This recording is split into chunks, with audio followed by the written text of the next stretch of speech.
예, 오늘은 구약에 계시된 예수 그리스도라는 주제로 38번째 시간입니다.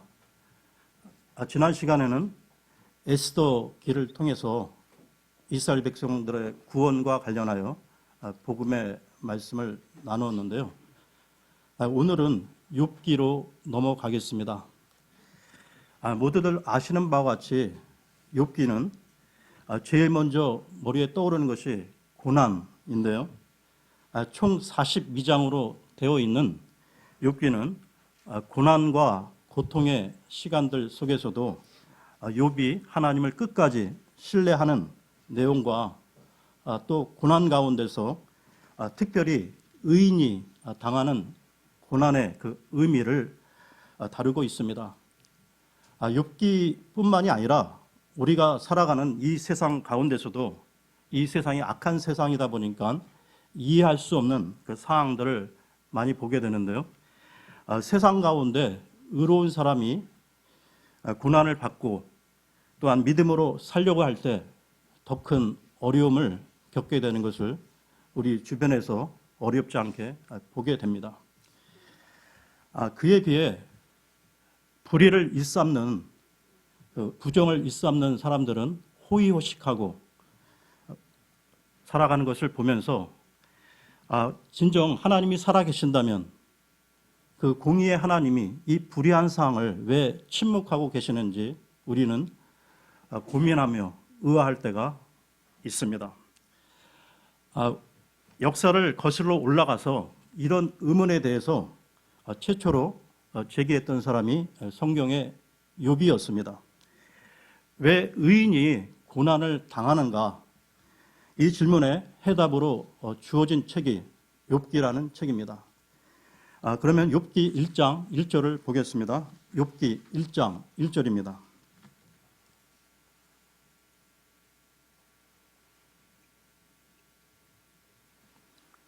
우스 땅에 욥이라는 이름의 한 사람이 있었는데 그 사람은 완전하고 곧바르며 하나님을 두려워하고 악을 멀리하는 자더라. 욥이 어떠한 사람이었는지를 밝히고 있는데요. 성경의 책 그 서두에서 한 인간에 대하여 이처럼 큰 칭찬으로 시작하는 책은 없다는 것입니다. 그가 살았던 이 우스라는 땅은 에돔 땅으로 지금의 이라크와 사우디아라비아 국경 지대에 위치한 지역으로 알려져 있는데요. 욥이 살았던 시대는 아브라함, 이삭과 같은 족장 시대로 신학자들은 추정하고 있습니다. 그런데 중요한 사실은 하나님이 욥에 대해 의롭고 경건한 인물로 소개하고 있다는 건데요. 욥기 1장 8절을 보십시오. 1장 8절입니다. 주께서 사탄에게 이르시되 네가 내 종 욥을 깊이 살펴보았느냐? 그와 같이 완전하고 곧바르며 하나님을 두려워하고 악을 멀리하는 자가 땅에 없느니라 하시니라. 그리고 2장 그 3절에도 똑같은 말씀이 나오고 있는데요. 하나님은 두 번이나 이 욥에 대해서 욥의 그 경건과 의로운 삶을 인정하셨습니다. 특별히 하나님은 욥을 내 종이라고 부르셨는데요. 이 말은 하나님의 특별한 인정을 의미하는 것입니다. 사람에게 인정받기는 쉬워도 하나님에게 인정받기는 결코 쉬운 일이 아닌데요. 그의 의와 경건이 얼마나 진실했던가를 알 수가 있습니다. 그리고 1장 5절에 보면 그의 의로운 일면이 나오고 있는데요. 혹시 그 자기 자녀들 중에 하나라도 알지 못하는 그 부지 중에 죄를 지을 수 있다고 생각하여 자식들을 위하여 번제 헌물을 드리는 내용이 나옵니다. 그리고 평소에 그 욥의 그 신앙의 자세, 태도를 알 수 있는 관련된 말씀을 보겠습니다. 23장 11절에서 12절입니다. 23장 11절에서 12절입니다.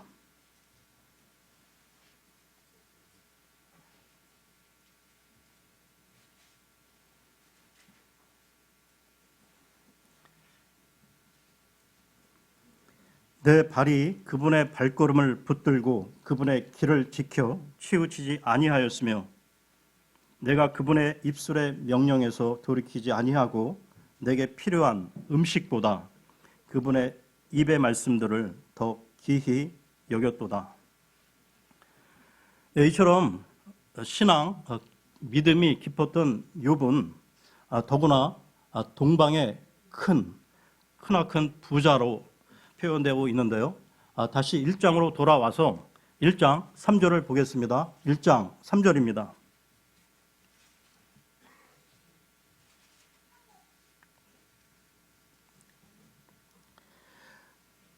또한 그의 재산은 양이 7,000마리요 낙타가 3,000마리요 소가 500결이요 암나귀가 500마리이며 집안 사람들도 매우 많이 있었으므로 이 사람은 동쪽의 모든 사람 중에 가장 큰 자더라. 네, 곧바르고 경건한 욥이 이런 부를 누리는 것을 보게 되면 그는 실로 대단한 인물이었음을 알 수 있는데요. 욥기 전체를 면밀히 보게 되면 그는 재물에 마음이 없었다는 것을 알 수가 있습니다. 이처럼 흠잡을 데 없는 욥에게 어느 날 큰 시련이 닥쳐오는데요. 욥기 1장 9절에서 12절입니다. 1장 9절에서 12절입니다. 이에 사탄이 주께 응답하여 이르되 욥이 까닭없이 하나님을 두려워하나이까 주께서 그와 그의 집과 그의 모든 소유를 사방에서 울타리로 두르지 아니하셨나이까 주께서 그의 손이 하는 일에 복을 주시니 그 땅에서 그의 재산이 불어났나이다. 그러나 이제 주의 손을 내미사 그의 모든 소유에 대소서 그리하시면 그가 주의 얼굴 앞에서 주를 저주하리이다 하매 주께서 사탄에게 이르시되 보라 그의 모든 소유가 네 권능 안에 있거니와 다만 그에게는 네 손을 내밀지 말라 하시니 이에 사탄이 주 앞에서 물러가더라. 여러분 지금 이 내용을 보게 되면 사탄 마귀는 이 세상 가운데 사람들 가운데 실제로 활동하고 있음을 보게 되는데요. 그러나 동시에 사탄의 움직임은 하나님의 통제 아래 있으며 하나님이 허용하시는 그 이상은 할 수 없다는 것입니다. 욥에게 닥친 큰 시험으로 일순간에 자식들이 죽고 모든 재산을 다 잃게 되는데요. 그런데 그 와중에서도 욥은 하나님을 떠나지 않았습니다. 욥의 고백을 들어보십시오. 1장 21절입니다. 1장 21절입니다. 이르되 내가 모태에서 벌거벗고 나왔은즉 또한 벌거벗은 채 그리로 돌아가리라. 주신 분도 주시오 가져가신 분도 주시니 주의 이름이 찬송을 받을지어다 하고 사탄은 욥이 가진 그 모든 소유를 잃으면 하나님을 저주할 것이라고 하였으나 욥은 끝까지 하나님을 신뢰했던 것입니다. 그리고 2장으로 넘어가면 사탄은 다시 욥을 시험하는데요. 2장 7절을 보겠습니다. 2장 7절입니다. 이에 사탄이 주 앞에서 물러가 욥을 쳐서 그의 발바닥에서부터 정수리까지 심한 종기가 나게 하매 그리고 그 이유를 보게 되면 그 극심한 고통 가운데서 설상가상으로 그의 아내마저도 차라리 하나님을 저주하고 죽어라 라고 했던 것입니다. 그때 욥의 그 세 친구들 빌닷, 엘리바스, 소발이 그 욥의 소식을 듣고 찾아오는데요. 그런데 욥의 그 상황이 너무나 처참했기에 그들이 욥을 봤을 때 못 알아봤다고 나와 있습니다. 다음 3장을 보게 되면 그 욥의 그 처절한 고통이 서술되어 있는데요. 자신의 그 생일을 저주했고 죽기를 갈망하며 인생의 허무함을 탄식합니다. 그리고 4장부터는 욥과 그의 세 친구들 사이에 논쟁이 벌어지게 되는데요.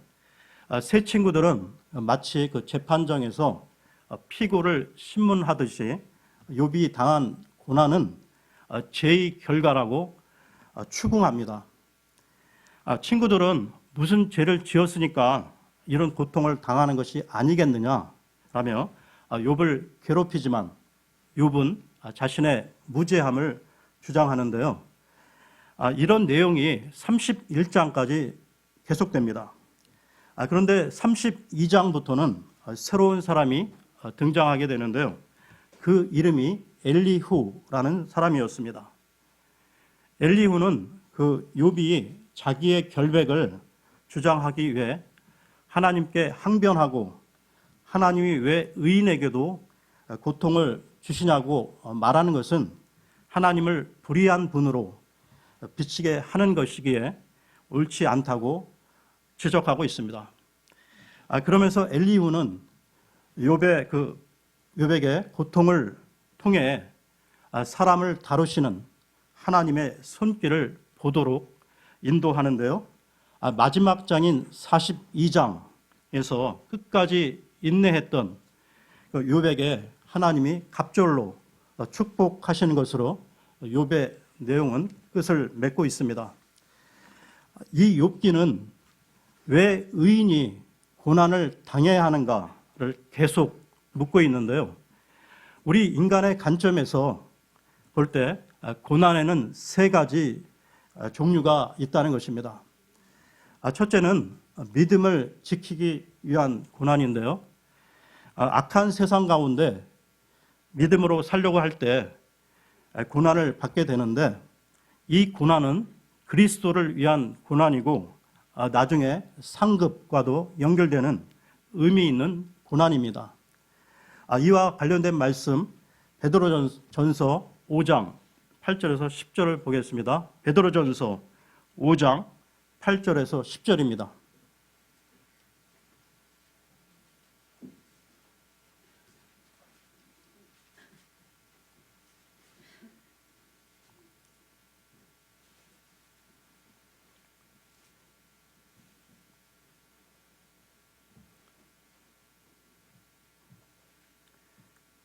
정신을 차리라 깨어 있으라 너희 대적 마귀가 울부짖는 사자같이 돌아다니며 삼킬 자를 찾나니 믿음에 굳게 서서 그를 대적하라.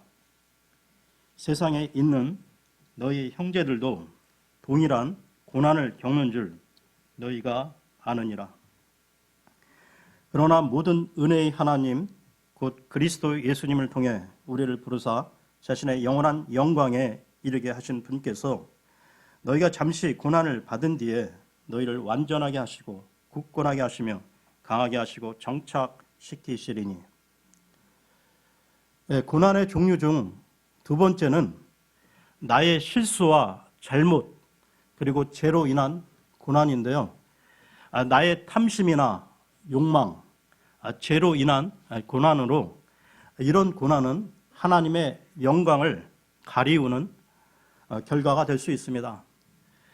고난의 종류 중 세 번째는 그 이유를 잘 알 수 없는 고난으로 왜 자신이 고난을 당해야 하는지 알 수 없기에 그 고난을 당하는 본인에게는 더 힘든 고난입니다. 욥이 받았던 이 고난이 바로 그런 경우에 해당되는데요. 욥은 자신이 하나님의 허용하에 시험을 받고 있다는 그 사실을 알지 못했는데요.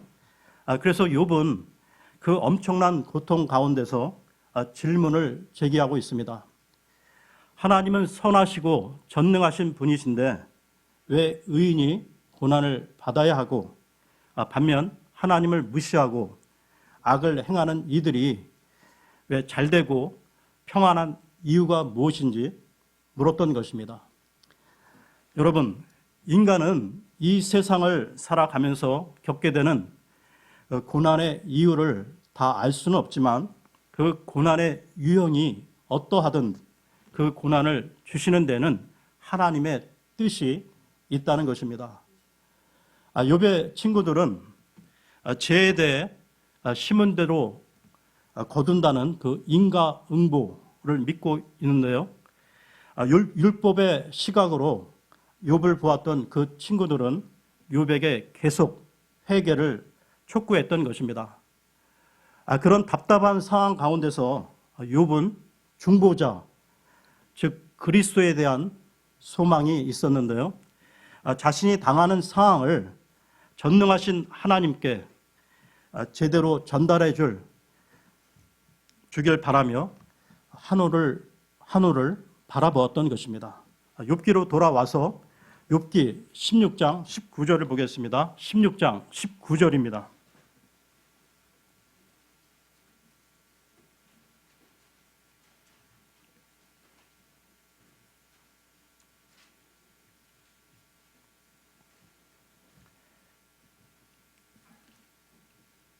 또한 보라, 이제 내 증인은 하늘에 계시고 내 증거는 높은 데 있도다.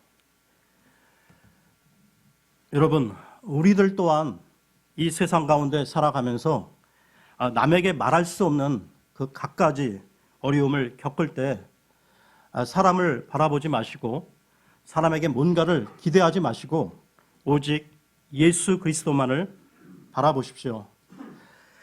우리 그리스도인들은 오직 예수 그리스도로만 답을 내야 하는 사람들이기 때문입니다. 중보자 대신 예수 그리스도는 지금 하나님 왕자 오른편에 계시며 하나님과 우리 사이에 바른 관계를 위해 계속 중보하시고 계심을 잊지 마십시오. 이와 관련해서 에베소서 2장으로 가겠습니다. 에베소서 2장 5절에서 7절입니다. 2장 5절에서 7절입니다.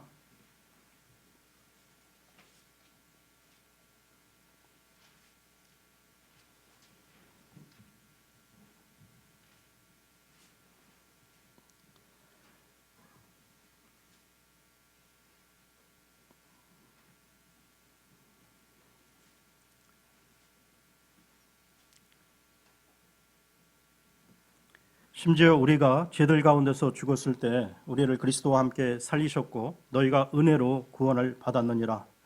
또 함께 일으키사 그리스도 예수님 안에서 우리를 하늘의 처소들에 함께 앉히셨으니 이것은 그분께서 그리스도 예수님을 통해 우리에게 베푸신 친절 속에 담긴 자신의 은혜의 지극히 풍성함을 다가오는 시대들 속에서 보여주려 하심이라. 여러분, 우리는 예수 그리스도를 통해 구원을 받았고 또한 그분께서는 지금도 우리를 그리스도의 영으로 보호하고 계십니다. 욥의 세 친구가 욥을 위로하기 위해 멀리서 찾아왔지만 오히려 논쟁 가운데 상처만 주게 되는데요. 종국에 가서 욥은 하나님이 주시는 참된 위로를 받게 됩니다. 힘들고 어려운 문제가 생길 때 나 혼자 당하는 것이 아니라 우리 주님이 내 사정과 형편을 잘 아시고 나와 동행하시기에 우리는 참 위로를 받을 수 있다는 것입니다. 고린도 후서 1장으로 가겠습니다. 고린도 후서 1장 3절에서 4절입니다. 1장 3절에서 4절입니다.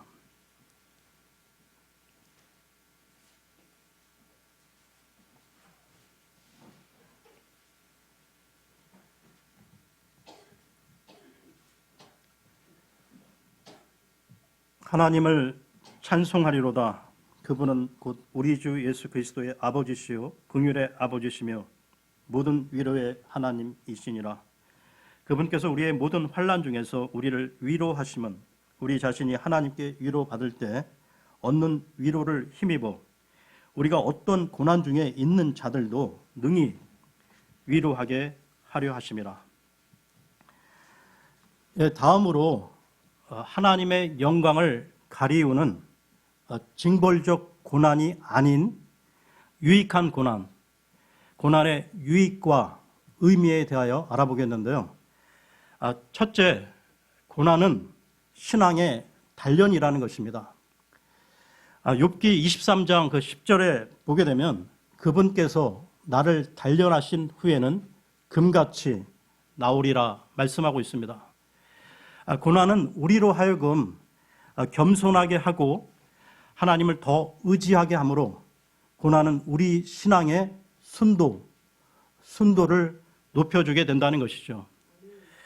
두 번째로 고난에는 하나님의 섭리가 있다는 것입니다. 우리가 이유를 모르는 그 특별한 고난을 받을 때 이 고난 속에 하나님의 섭리가 있다는 것이죠. 이런 경우가 요셉의 경우에 해당되는데요. 요셉은 구약에서 그리스도의 그림자로 알려져 있는데요. 그는 어느 날 깊은 고난의 나락으로 떨어지게 됩니다. 형들에 의해 노예로 팔려갔으며 또한 억울한 누명을 쓰고 감옥에 들어가는 등 13년 동안이나 고난의 연속이었던 것입니다. 요셉은 그 수없이 많은 그 고난의 나날들 가운데 묻고 또 물었을 것입니다. 하나님, 왜 이 고난을 저에게 주십니까? 요셉의 고난에는 아브라함과의 그 언약의 성취를 위한 하나님의 뜻이 있었다는 것입니다. 이런 고난의 여정을 통해 하나님은 이스라엘 백성들을 보존케 하셨던 것이죠. 욥의 고난 또한 하나님의 뜻을 모른 채 그 고난을 겪어 나갔지만 그 욥의 고난을 통해 오늘 우리에게 욥의 인내와 신뢰의 믿음을 보여주고 있다는 것입니다. 세 번째로 이 하나님의 영광을 드러내기 위한 고난이 있다는 것입니다. 예수님께서 이 땅에 오셔서 사역을 하실 때 나면서부터 소경, 눈먼 자를 길을 가다가 만나셨는데요. 그때 제자들이 묻기를 이 눈먼 사람은 누구의 죄 때문입니까? 본인의 죄 때문입니까? 부모의 죄 때문입니까? 물었는데요.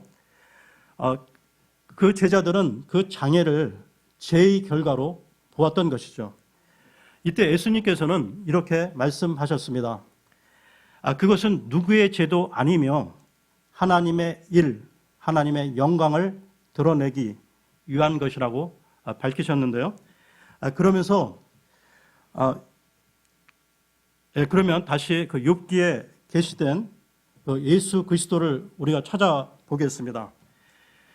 구속자 되신 예수 그리스도를 찾아보겠습니다. 욥기 19장 21절에서 25절입니다. 욥기 19장 21절에서 25절입니다. 우리가 지금 계속해서 이 구약 그 각 성경을 통해서 예수 그리스도를 우리가 계시된 그 부분을 중점적으로 찾아보고 있는데요. 바로 이 욥기에서는 이 부분입니다. 욥기 19장 21절에서 25절입니다. 오 내 친구들아 너희는 나를 불쌍히 여길지어다. 나를 불쌍히 여길지어다. 하나님의 손이 나를 건드리셨느니라. 너희가 어찌하여 하나님처럼 나를 핍박하며 내 살로 만족하지 아니하느냐. 오 이제 내 말들이 기록된다면 얼마나 좋을까. 오 그것들이 한 권의 책으로 인쇄된다면 얼마나 좋을까. 그것들이 철필과 납으로 바위에 영원토록 새겨진다면 좋으리로다. 내 구속자께서 살아 계시는 것을 내가 아노니 마지막 날에 그분께서 땅 위에 서시리라. 우리 주 예수 그리스도께서는 이 땅에 오셔서 모든 죄와 사망 가운데서 우리를 구원해 주신 분으로 구약의 예언을 성취하셨는데요. 예수 그리스도께서 이 땅에 오신 것은 하나님과 인간을 화해시키고 화목해 하기 위해 완전한 구속의 은혜를 어린 양인 자신의 피로 치르기 위해서였습니다.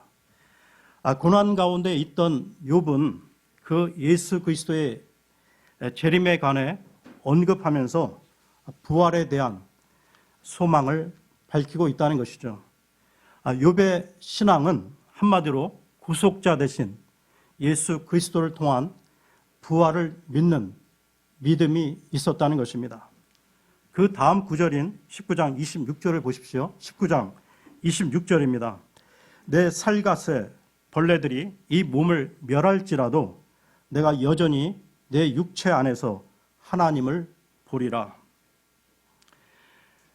욥은 지금 자신의 몸이 이 온갖 병으로 만신창이가 되었지만 자신의 몸이 새롭게 부활할 것이라는 믿음을 가지고 있었다는 것이죠. 여러분, 인간사, 이 세상의 현실 가운데 발생하는 모든 고난의 문제를 대처할 수 있는 마스터키가 있는데요. 그것은 예수 그리스도의 부활 사건입니다. 다시 말해서 주님의 부활 사건이 우리의 인간적 그 현실에서 발생하는 온갖 종류의 고난의 문제를 대처할 수 있는 마스터키라는 사실을 우리가 충분히 이해하기 위해서는 살펴야 할 것이 있는데요. 그것은 그리스도의 십자가 죽음과 부활 사건의 상호 연관성입니다. 그리스도에게 있어서 십자가의 죽음과 부활 사건은 결코 분리할 수 없이 하나로 결속되어 있다는 것입니다. 예수 그리스도께서는 그 모진 십자가의 고난을 앞두고 자신의 부활을 미리 예언하셨는데요. 그것은 성전 파괴와 재건을 통하여 이 비유를 통하여 말씀을 하셨는데요. 요한복음 2장으로 가겠습니다. 요한복음 2장 19절에서 22절을 보겠습니다. 2장 19절에서 22절입니다.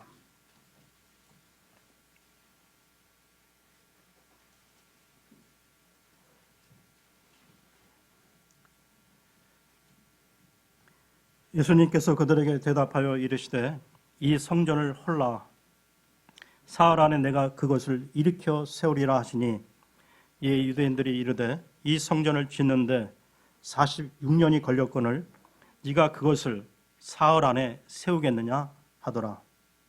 그러나 그분께서는 성전인 자기 몸을 가리켜 말씀하셨더라. 그러므로 그분께서 죽은 자들로부터 일어나신 뒤에 그분의 제자들이 그분께서 자기들에게 이것을 말씀하셨음을 기억하고 성경 기록과 예수님께서 하신 말씀을 믿었더라.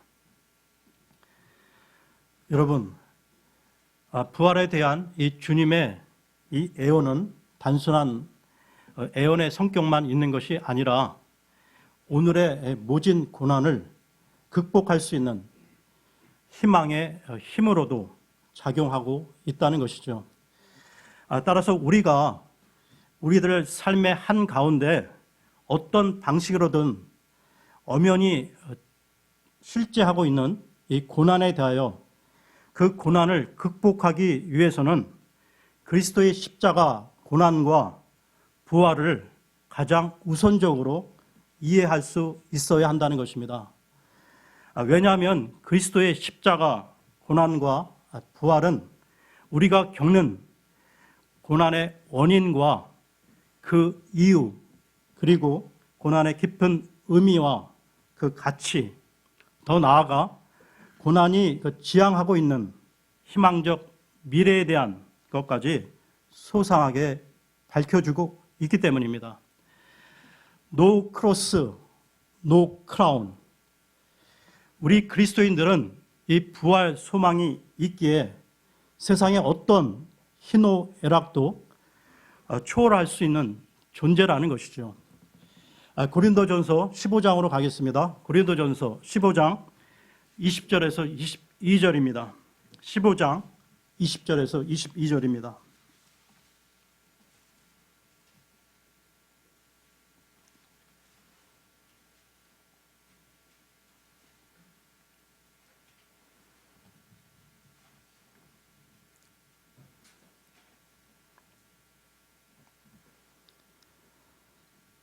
그러나 이제 그리스도께서 죽은 자들로부터 일어나사 잠든 자들의 첫 열매가 되셨도다.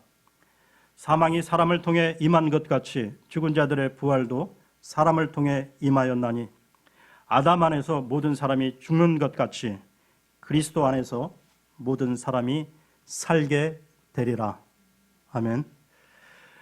우리 주 예수 그리스도께서는 우리에게 죄로부터의 구원의 믿음, 부활의 믿음을 심어주기 위해 인간의 몸을 입으시고 태어나 십자가와 부활의 모든 과정을 보여주셨는데요.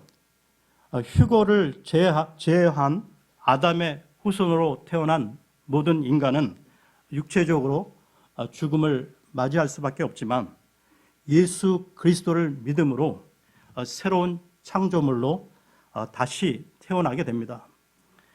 우리가 거듭나기 전에는 오직 육신을 위해 살아왔지만 새 생명을 얻은 후에는 새로운 가치관을 가지고 하나님의 나라를 위해 살아가야 한다는 것이죠. 여러분, 우리 그리스도인들은 영원한 생명을 소유한 자들이며 죽는 순간은 본론이 시작되는 순간이라는 것입니다. 이 소망을 가지고 잠깐 살다가는 이 세상에서 마지막 순간까지 평안의 복음을 누리고 더 나아가 영원한 생명의 말씀을 주변 사람들에게 전하는 우리 모든 지체들이 되셨으면 합니다.